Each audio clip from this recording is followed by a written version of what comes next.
ओम शांति। आज बाप दादा के 31 मई 2021 के ईश्वरीय महावाक्य हैं।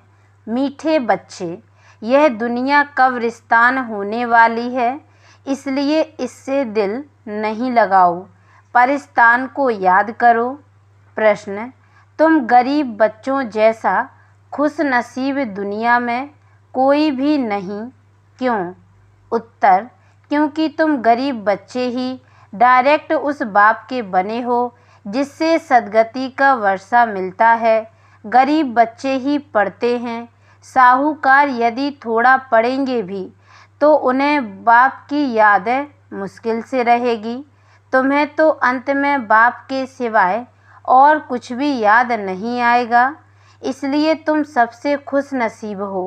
गीत: दिल का सहारा टूट न जाए। ओम शांति। बच्चों प्रति बाप समझा रहे हैं और बच्चे समझ रहे हैं कि बरोबर यह ज़माना अब कब्रिस्तान बनने वाला है। पहले यह ज़माना परिस्तान था, अब पुराना हो गया है, इसलिए इनको कब्रिस्तान कहते हैं। सबको कब्र दाखिल होना है। पुरानी चीज़ कब्र दाखिल होती है, अर्थात मिट्टी में मिल जाती है। यह भी सिर्फ तुम बच्चे ही जानते हो, दुनिया नहीं जानती। कुछ विलायत वालों को मालूम होता है कि कब्र दाखिल होने का समय दिखता है। तुम बच्चे भी जानते हो कि परिस्तान स्थापन करने वाला हमारा बाबा फिर से आया हुआ है। बच्चे यह भी समझते हैं अगर इस कब्रिस्तान से दिल लगाई तो घाटा पड़ जाएगा। अभी तुम बेहद के बाप से बेहद सुख का वर्षा ले रहे हो, सो भी कल्प पहले मुआफिक। यह तुम बच्चों की बुद्धि में हर कदम रहना चाहिए। तो यही मन मनाभाव है। बाप की याद में रहने से ही परिस्तानी बनेंगे। भारत परिस्तान था और खंड परिस्तान नहीं बनते हैं। यह है माया रावण का पोंप। यह थोड़ा समय चलने वाला है। यह है झूठा सो झूठी माया झूठी काया है ना। यह पिछाड़ी का भपका है। इनको देखकर समझते हैं स्वर्ग तो अभी है, पहले नर्क था। बड़े बड़े मकान बनाते रहते हैं। यह 100 वर्ष का शो है। टेलीफोन, बिजली, एरोप्लेन आदि यह सब 100 वर्ष के अंदर बनते हैं। कितना शो है, इसलिए समझते हैं स्वर्ग तो अभी है। दिल्ली पुरानी क्या थी, अभी नई दिल्ली कैसे अच्छी बनी है। नाम ही रखा है न्यू दिल्ली। बापूजी चाहते थे नई दुनिया राम राज्य हो, परिस्तान हो। यह तो टेम्परेरी पोंप है। कितने बड़े बड़े मकान, फाउंटेन आदि बनाते हैं। इनको आर्टिफिशियल स्वर्ग कहा जाता है, अल्पकाल के लिए। तुम जानते हो इनका नाम कोई स्वर्ग नहीं है, इनका नाम नर्क है। नर्क का भी एक शो है। यह है अल्पकाल का शो। यह अभी गया कि गया। अब बाप बच्चों को कहते हैं एक तो शांति धाम को याद करो। सब मनुष्य मात्र शांति को ढूंढते रहते हैं, कहाँ से शांति मिलेगी। अब यह सवाल तो सारी दुनिया का है कि दुनिया में शांति कैसे हो। मनुष्यों को यह पता नहीं कि हम सब वास्तव में शांति धाम के रहने वाले हैं। हम आत्माएं शांति धाम में शांत रहती हैं, फिर यहाँ आती हैं पाठ बजाने। सो भी तुम बच्चों को मालूम है। अभी तुम पुरुषार्थ कर रहे हो सुखधाम जाने वाया शांति धाम। हर एक की बुद्धि में है हम आत्माएं अभी जाएंगी अपने घर शांति धाम। यहाँ तो शांति की बात हो नहीं सकती, यह है ही दुख धाम। सतयुग पावन दुनिया, कलयुग है पतित दुनिया। इन बातों की समझ अभी तुम बच्चों को आई है। दुनिया वाले तो कुछ भी नहीं जानते हैं, तुम्हारी बुद्धि में आया है। बेहद का बाप हमको सृष्टि चक्र के आदि मत दंत का राज समझाते हैं, फिर कैसे धर्म स्थापक आकर धर्म स्थापन करते हैं। अब सृष्टि में कितने अथाह मनुष्य हैं, भारत में भी बहुत हैं। भारत जब स्वर्ग था तब बहुत साहूकार थे और कोई धर्म नहीं था। तुम बच्चों को रोज़ रिफ्रेश किया जाता है, बाप और वर्षे को याद करो। भक्ति मार्ग में भी यह चला आता है, हमेशा अंगुली दिखाते हैं कि परमात्मा को याद करो। परमात्मा अथवा अल्लाह वहाँ है, परंतु सिर्फ ऐसे ही याद करने से कुछ होता थोड़े ही है। उनको यह भी पता नहीं है कि याद से क्या फ़ायदा होगा, उनके साथ हमारा क्या संबंध है, जानते ही नहीं। दुख के समय पुकारते हैं, हे राम। आत्मा याद करती है, परंतु उनको यह पता नहीं है कि सुख शांति किसको कहा जाता है। तुम्हारी बुद्धि में आता है कि हम सब एक बाप की संतान हैं, तो फिर दुख क्यों होना चाहिए। बेहद के बाप से सदा सुख का वर्षा मिलना चाहिए। यह भी चित्र में क्लियर है। भगवान है ही स्वर्ग की स्थापना करने वाला, हेवनली गॉड फादर। वह आते भी भारत में ही हैं, परंतु यह कोई समझते नहीं है। देवी देवता धर्म की स्थापना जरूर संगम पर ही होगी, सतयुग में कैसे होगी, परंतु यह बातें दूसरे धर्म वाले जानते नहीं। यह तो बाप ही नॉलेजफुल है, समझाते हैं। आदि सनातन देवी देवता धर्म कैसे स्थापन हुआ। सतयुग की आयु लाखों वर्ष कहने से बहुत दूर कर देते हैं। तुम बच्चों को चित्रों पर ही समझाना है। भारत में इन लक्ष्मी नारायण का राज्य था।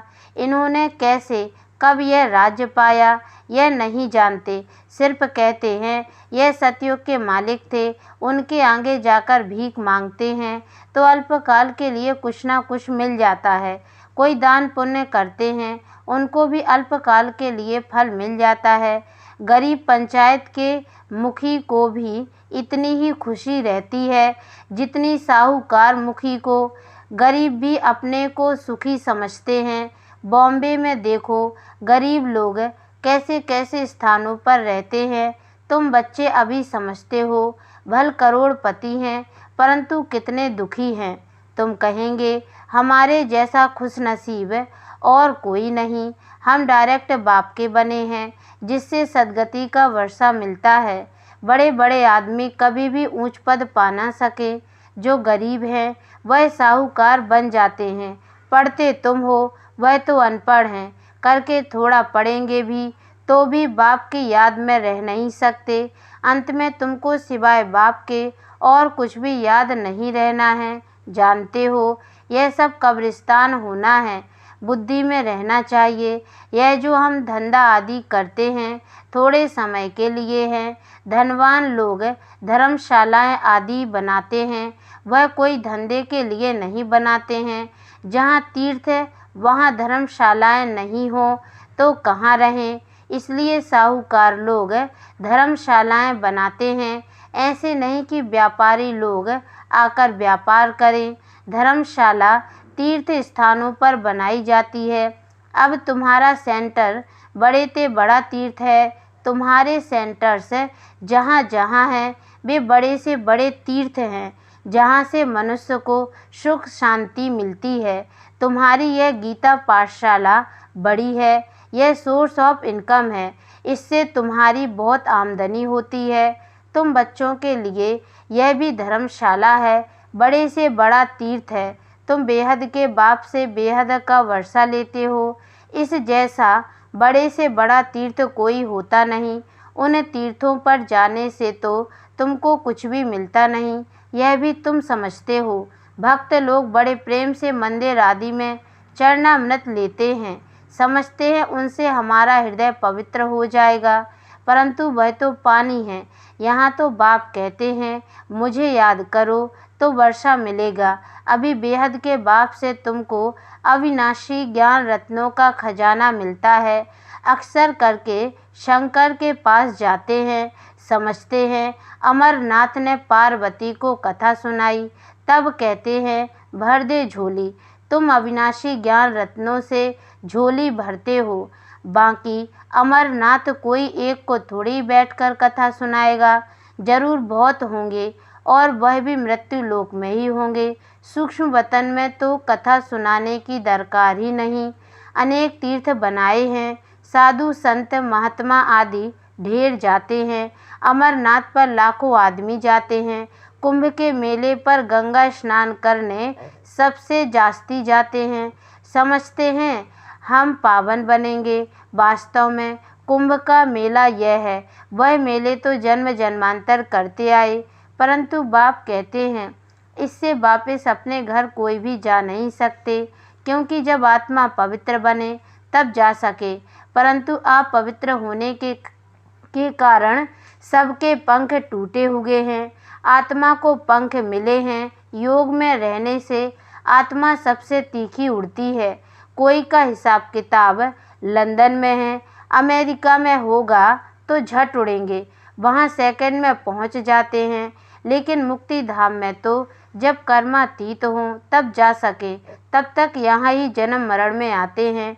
जैसे ड्रामा टिक टिक हो चलता है, आत्मा भी ऐसे है, टिक हुई यह गई। इन जैसी तीखी और कोई चीज़ होती नहीं। ढेर की ढेर सब आत्माएं मूल वतन में जाने वाली हैं। वह आत्मा को कहाँ पहुँचने में देरी नहीं लगती है। मनुष्य यह बातें समझते नहीं। तुम बच्चों की बुद्धि में आता है कि नई दुनिया में ज़रूर थोड़ी आत्माएं होंगी और वहाँ बहुत सुखी होंगी। वही आत्माएं अब 84 जन्म भोग बहुत दुखी हुई हैं। तुमको सारे चक्र का मालूम पड़ा है, तुम्हारी बुद्धि चलती है और कोई मनुष्य मात्र की बुद्धि नहीं चलती। प्रजापिता ब्रह्मा भी गाया हुआ है। कल्प पहले भी तुम ऐसे ही ब्रह्मा कुमार कुमारी बने थे। तुम जानते हो कि हम प्रजापिता ब्रह्मा के बच्चे हैं। हमारे द्वारा बाबा स्वर्ग की स्थापना करा रहे हैं। जब नंबरवार पुरुषार्थ अनुसार लायक बन जाएंगे तो फिर पुरानी दुनिया का विनाश होगा। त्रिमूर्ति भी यहाँ ही गाया हुआ है। त्रिमूर्ति का चित्र भी रखते हैं, उसमें शिव को दिखाते नहीं। कहा भी जाता है ब्रह्मा द्वारा स्थापना कौन कराते हैं? शिव बाबा। विष्णु द्वारा पालना। तुम ब्राह्मण अभी लायक बन रहे हो देवता बनने के लिए। अभी तुम वह पाठ बजा रहे हो, कल्प के बाद फिर बजाएंगे। तुम पवित्र बनते हो, कहते हो बाबा का फरमान है काम रूपी शत्रु को जीतो, माँ में कम याद करो। बहुत सहज है। भक्ति मार्ग में तुम बच्चों ने बहुत दुख देखे हैं, करके थोड़ा सुख है तो भी अल्पकाल के लिए। भक्ति में साक्षात्कार होता है, सो भी अल्पकाल के लिए। तुम्हारी आश पूरी होती है, यह साक्षात्कार होता है, वह भी मैं कराता हूँ। ड्रामा में नूंद है, जो पास्ट हुआ second by second drama shoot किया हुआ है। ऐसे नहीं कहते हैं अब शूट हुआ, नहीं, यह तो अनादि बना बनाया ड्रामा है। जितने भी एक्टर्स हैं सबका पार्ट अविनाशी है। मोक्ष को कोई नहीं पाते हैं। सन्यासी लोग कहते हैं हम लीन हो जाते हैं। बाप समझाते हैं तुम अविनाशी आत्मा हो। आत्मा बिंदी है, इतनी छोटी सी बिंदी में 84 जन्मों का पार्ट नूंधा हुआ है। यह चक्र चलता ही रहता है। जो पहले पहले पार्ट बजाने आते हैं वही 84 जन्म लेते हैं। सब तो ले ना सकें। तुम्हारे सिवाय और कोई की बुद्धि में यह नॉलेज नहीं है। ज्ञान का सागर एक ही बाप है। तुम जानते हो हम बाप से वर्षा ले रहे हैं। बाप हमको पतित से पावन बनाते हैं, सुख और शांति का वर्षा देते हैं। सतयुग में दुख का नाम निशान नहीं होता। बाप कहते हैं आयुष्मान भव, धनवान भव, निवृत्ति मार्ग वाले ऐसी आशीर्वाद दे ना सके। तुम बच्चों को बाप से वर्षा मिल रहा है। सतयुग त्रेता है सुखधाम, फिर दुख कैसे होता है यह भी कोई नहीं जानते। देवताएं वाम मार्ग में कैसे जाते हैं वह निशानियां हैं। जगन्नाथपुरी में देवताओं के चित्र ताज आदि पहने हुए दिखाते हैं। फिर गंदे चित्र भी बनाए हैं, इसलिए उनकी मूर्ति भी काली रखी है, जिससे सिद्ध होता है देवताएं वाम मार्ग में जाते हैं तो अंत में बिल्कुल काले बन जाते हैं। अभी तुम जानते हो भारत कितना सुंदर था, फिर तमो प्रधान बनना ही है ड्रामा प्लान अनुसार। अभी संगम पर तुमको यह नॉलेज है। बाप है नॉलेजफुल। तुम्हारा एक ही बाप, टीचर गुरु तीनों हैं। यह सदैव बुद्धि में रहे। शिव बाबा हमको पढ़ाते हैं, यह बेहद की पढ़ाई है जिससे तुम नॉलेजफुल बन गए हो। तुम सब कुछ जानते हो, वह कहते हैं सर्वव्यापी है। तुम कहते हो वह पतित पावन है। कितना रात दिन का फ़र्क है। अभी तुम मास्टर नॉलेजफुल बने हो। नंबर बार जो बाप के पास है वो तुमको सिखाते हैं। तुम भी सबको यह बताते हो। बाप को याद करो तो 21 जन्मों के लिए वर्षा मिलेगा। अच्छा, मीठे मीठे सिके लदे बच्चों प्रति माता पिता बाप दादा का याद प्यार और गुड मॉर्निंग। रूहानी बाप की रूहानी बच्चों को नमस्ते। और हम रूहानी बच्चों की ओर से भी रूहानी माता पिता बाप दादा को याद प्यार और गुड मॉर्निंग। बाबा नमस्ते। धारणा के लिए मुख्य सार। पहली पॉइंट है स्वयं रिफ्रेश रहकर औरों को रिफ्रेश करने के लिए बाप और वर्षे की याद में रहना है और सबको याद दिलाना है। दूसरी पॉइंट, इस पुरानी दुनिया से, इस कब्रिस्तान से दिल नहीं लगानी है। शांति धाम सुख धाम को याद करना है। स्वयं को देवता बनने के लायक बनाना है। वरदान, नशे और निशाने की स्मृति से सर्व कर्मेंद्रियों को ऑर्डर प्रमाण चलाने वाले ताज व तख्त नसीन भव। संगम युग पर बाप दादा द्वारा सभी बच्चों को ताज और तख्त प्राप्त होता है। प्योरिटी का भी ताज है तो जिम्मेवारियों का भी ताज है। अकाल तख्त भी है तो दिल तख्त नसीन भी हो। जब ऐसे डबल ताज और तख्त नसीन बनते हो तो नशा और निशाना स्वतः याद रहता है। फिर यह कर्मेंद्रियां जी हजूर करती हैं। जो ताज व तख्त छोड़ देते हैं उनका ऑर्डर कोई भी कारोबारी नहीं मानते। स्लोगन, कमज़ोर संकल्प ही प्रसन्न चित्त के बजाय प्रश्न चित्त बना देते हैं। ओम शांति।